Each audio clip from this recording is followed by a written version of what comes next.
if a child and their family want to seek out formal services, or an adult survivor is feeling ready to engage with the formal therapeutic setting, that's a good thing.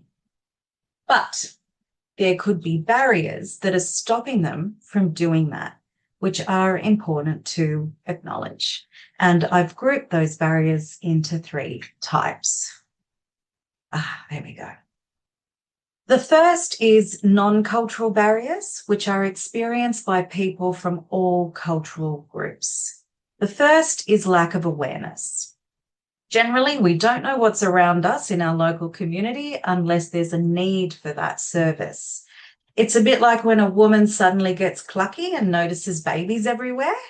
And she's like, were you always here? And it's like, yes, you were. You just didn't see them before. So our brains tune out information that is self-irrelevant. So it's exactly the same here. If you don't need something, you don't know it's there. However, this barrier can interact with factors like low English proficiency or shame for seeking support outside of the family. So in this case, lack of awareness of services for CALD communities is not wholly non-cultural. There could be lots of elements going on there, which can make it a bit hard to go, is that a cultural barrier or is that a not cultural barrier? Another barrier that's shared cross-culturally is lack of worthiness and wanting to forget. It could very well be that victims don't see themselves as deserving formal help because they have low self-esteem, or at worst, they have internalized culpability or blame for the crime, which is absolutely not the case. They may also fear being taken back to events they would rather forget. We all know that every time a victim has to tell their story, it's re-triggering. Sorry, planes.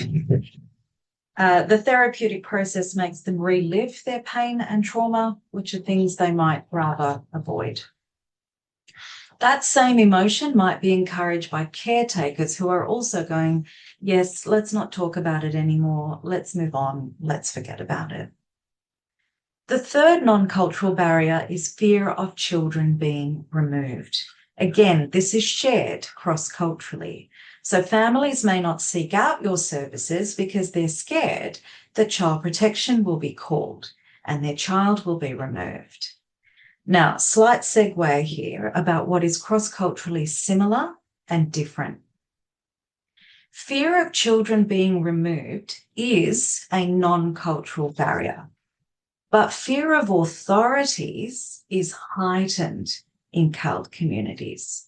So the fear of children being removed is heightened. And it's important that service providers understand where that intense fear of authorities comes from. One reason is that they may have had poor experiences with authority figures in their country of origin, which then shapes their expectations of authority figures post-migration. It could also be that because power is distributed hierarchically in collectivist cultures, with authority figures having high power, it would be a great cultural violation to deviate from that power structure. So it's just understood that you're expected to respond to people with authority with deference, respect, revere, obedience. The third reason is about racism. No matter where you live in the world, people are socialized to learn that white skin has the most social power. As a result, they're going to be extremely fearful of a white service provider with the statutory power to remove their children. It's really important that you tell your CALD client if you're a mandatory reporter, because depending on what happens in their country of origin, they may not even know that that's a thing, that their child can be removed. So you need to let them know what's at possible stake. Having said that, it's not the case that all child protection workers will remove the child if their assessment substantiates sexual abuse. That's not the default response. There's many factors that go into that decision. So it's also important that the service provider lets the family know that it is a risk, but not always a risk. Now moving on to migratory or acculturative barriers. These barriers tend to be mislabeled as cultural barriers, but I want to distinguish them because cultural barriers refer to things that belong to the group, like cultural norms or traditions, beliefs, trends, patterns. This means they occur even before migration. What we're talking about here are barriers to service uptake that occur only after migration.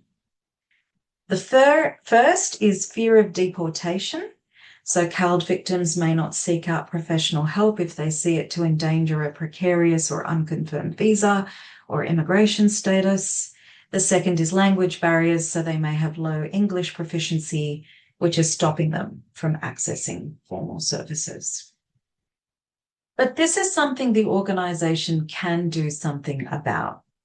If it looks like your org is not language friendly because it sees English as the most superior language that everyone else should assimilate to, so it has no presence of language accessibility, translated documents, interpreter provision, bilingual staff, then all of these things have an impact on whether that person who might be considering your service does actually take it up.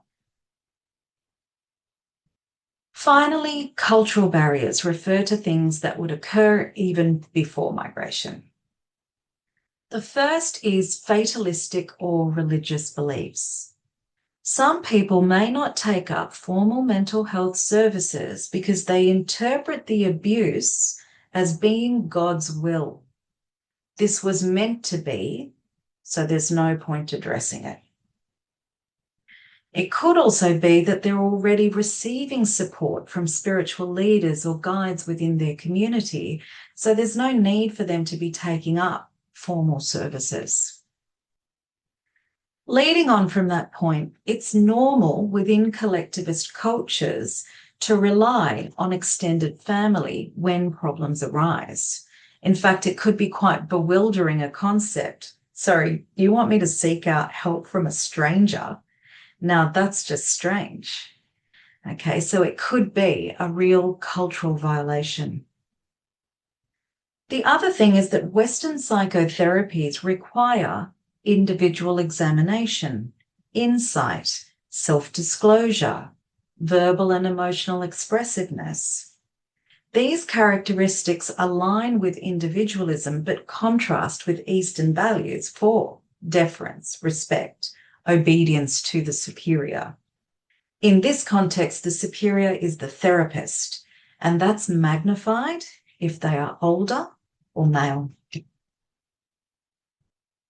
So, for example, they may not make eye contact with you. They keep looking at the ground, but it's actually their body language saying, I know that you have the power in this relationship, and this is my way of showing that.